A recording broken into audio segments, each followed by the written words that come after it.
Après cela, il y eut une fête des Juifs, et Jésus monta à Jérusalem.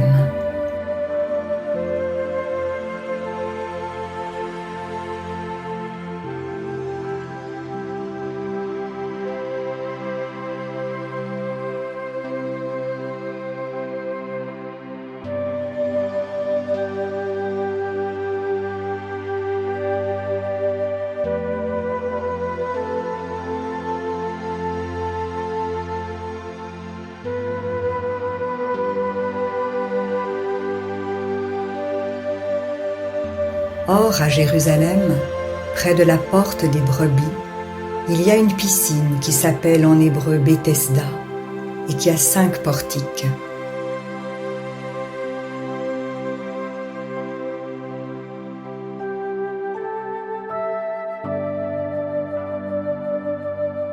Sous ces portiques étaient couchés en grand nombre des malades, des aveugles, des boiteux, des paralytiques, qui attendaient le mouvement de l'eau.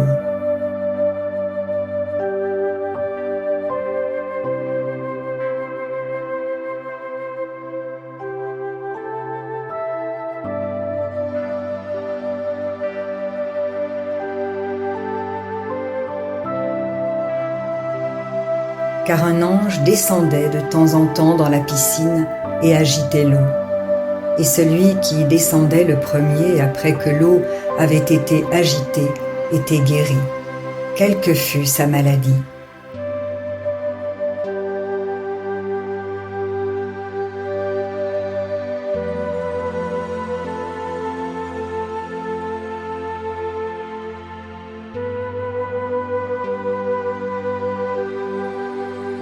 Là se trouvait un homme malade depuis 38 ans.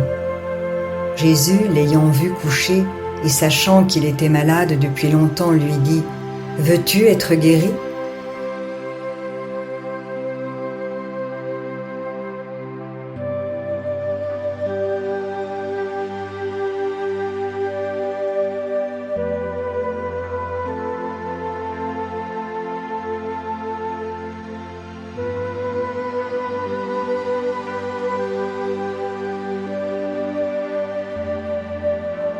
Le malade lui répondit : « Seigneur, je n'ai personne pour me jeter dans la piscine quand l'eau est agitée, et pendant que j'y vais, un autre descend avant moi. »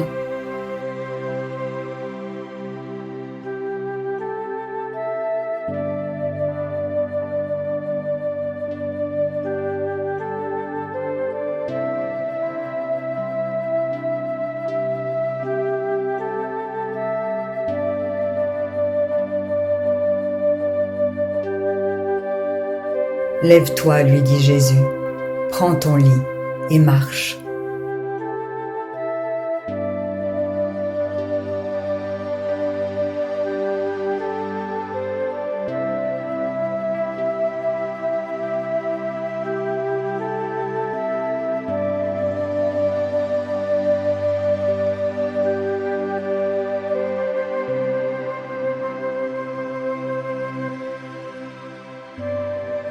Aussitôt, cet homme fut guéri. Il prit son lit et marcha.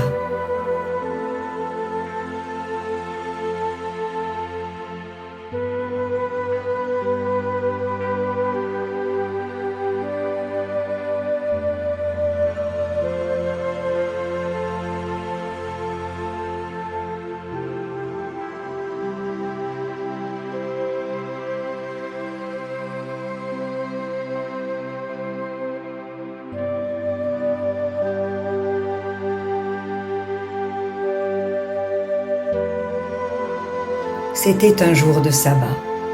Les Juifs dirent donc à celui qui avait été guéri : « C'est le sabbat, il ne t'est pas permis d'emporter ton lit. » Il leur répondit : « Celui qui m'a guéri m'a dit : prends ton lit et marche. »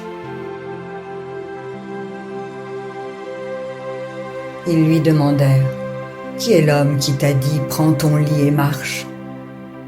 Mais celui qui avait été guéri ne savait pas qui c'était, car Jésus avait disparu de la foule qui était en ce lieu.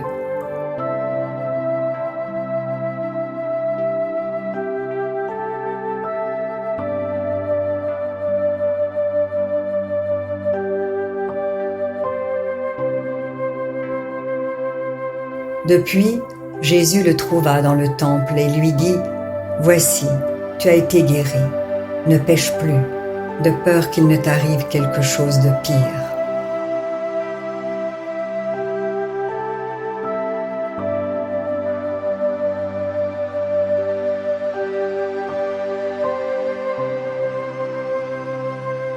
Cet homme s'en alla et annonça aux Juifs que c'était Jésus qui l'avait guéri.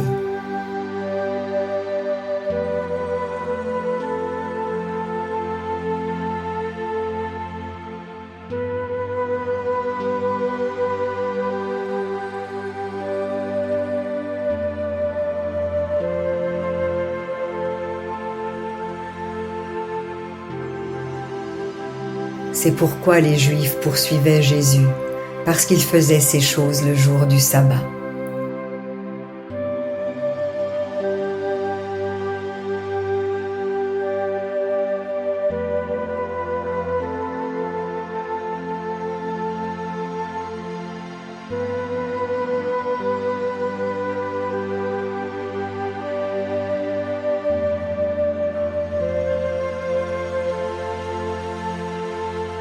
Mais Jésus leur répondit, « Mon Père agit jusqu'à présent, moi aussi j'agis. »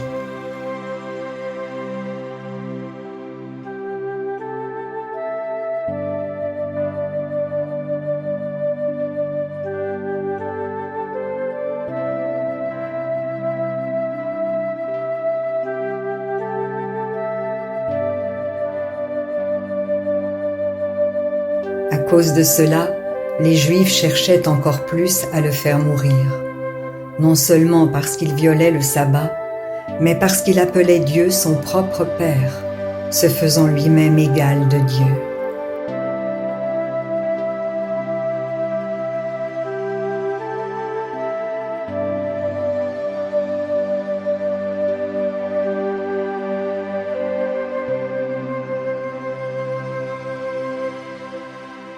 Jésus reprit donc la parole et leur dit, « En vérité, je vous le dis, le Fils ne peut rien faire de lui-même. Il ne fait que ce qu'il voit faire au Père. Et tout ce que le Père fait, le Fils aussi le fait pareillement. Car le Père aime le Fils et lui montre tout ce qu'il fait. Et il lui montrera des œuvres plus grandes que celles-ci, afin que vous soyez dans l'étonnement.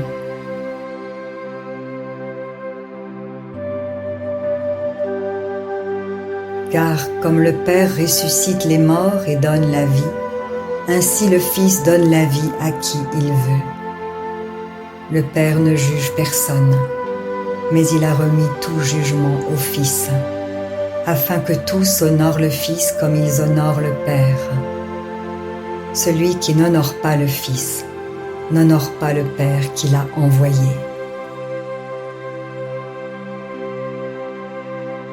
En vérité, je vous le dis, celui qui écoute ma parole et qui croit à celui qui m'a envoyé a la vie éternelle et ne vient point en jugement, mais il est passé de la mort à la vie.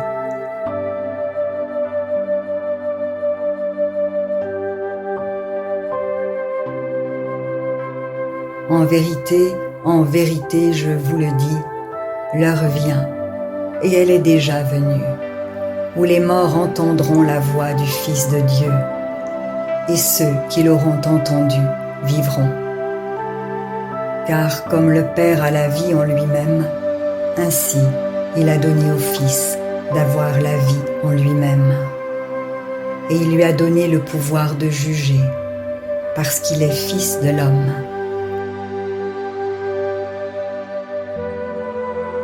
Ne vous étonnez pas de cela, car l'heure vient où tous ceux qui sont dans les sépulcres entendront sa voix et en sortiront.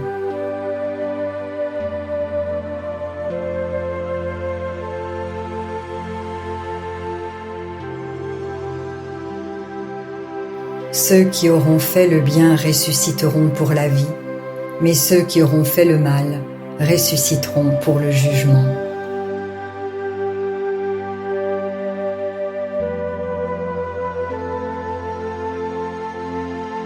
Je ne puis rien faire de moi-même. Selon que j'entends, je juge, et mon jugement est juste, parce que je ne cherche pas ma volonté, mais la volonté de celui qui m'a envoyé.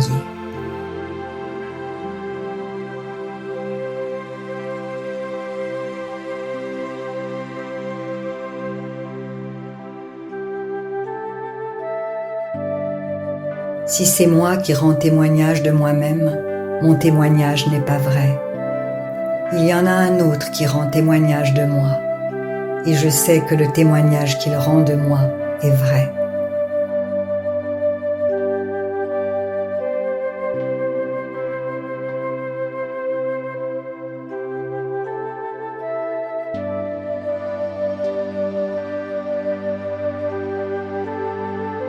Vous avez envoyé vers Jean, et il a rendu témoignage à la vérité.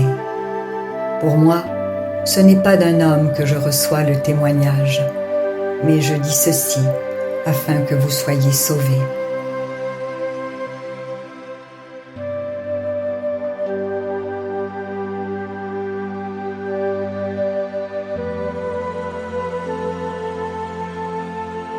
Jean était la lampe qui brûle et qui luit, et vous avez voulu vous réjouir 1 heure à sa lumière.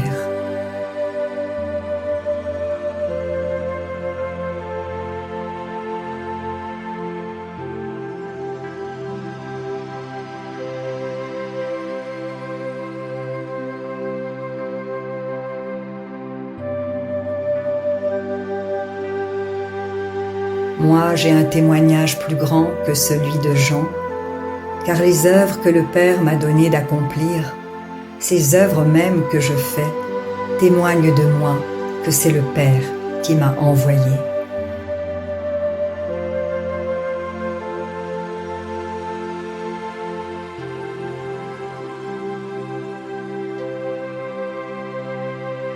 Et le Père qui m'a envoyé a rendu lui-même témoignage de moi.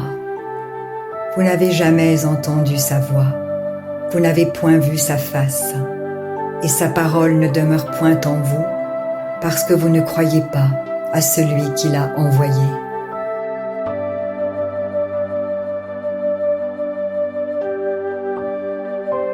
Vous sondez les Écritures, parce que vous pensez avoir en elles la vie éternelle. Ce sont elles qui rendent témoignage de moi, et vous ne voulez pas venir à moi pour avoir la vie.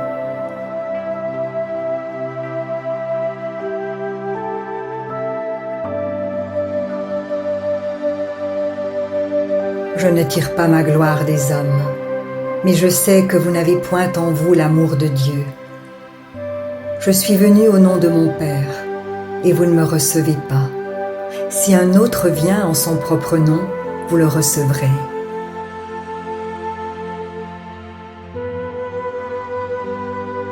Comment pouvez-vous croire, vous qui tirez votre gloire les uns des autres et qui ne cherchez point la gloire qui vient de Dieu seul?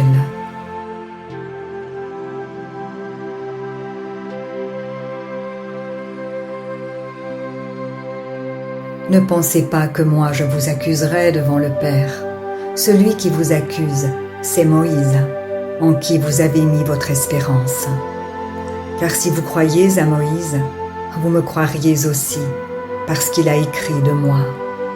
Mais si vous ne croyez pas à ses écrits, comment croirez-vous à mes paroles ?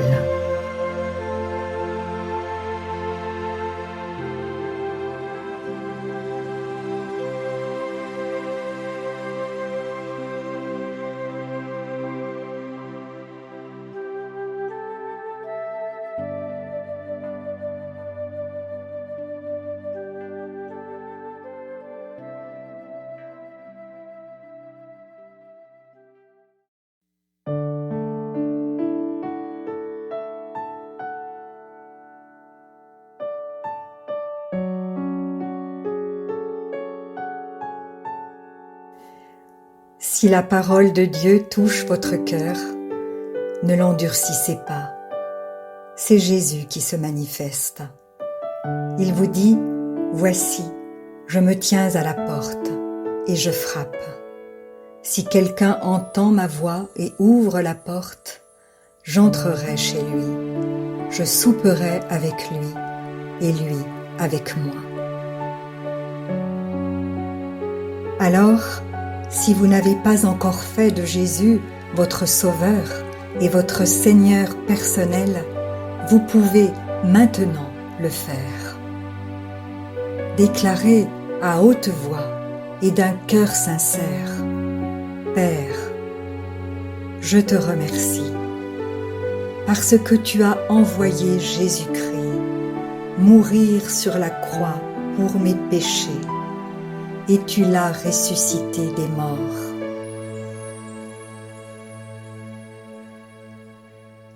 Je désire du plus profond de mon cœur recevoir ce pardon et être racheté par le sang de Jésus. Je t'accueille maintenant, Jésus, comme mon Seigneur et mon Sauveur. Je renonce désormais au péché et je veux te suivre tous les jours de ma vie. Au nom de Jésus, Amen.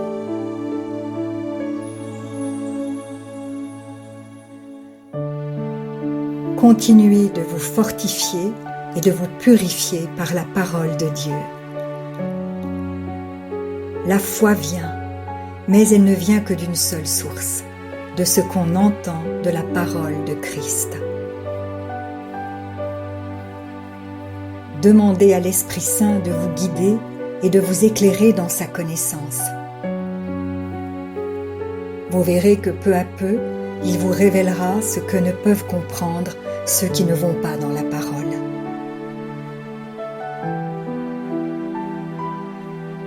Et maintenant, ne restez pas seul. Trouvez une église qui se nourrit de la parole et y est fidèle. Soyez vigilants dans les enseignements que vous écoutez, car plusieurs faux prophètes s'élèveront et ils séduiront beaucoup de gens.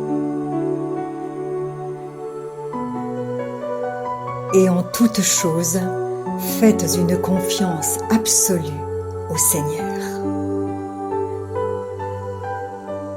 Vous êtes richement bénis.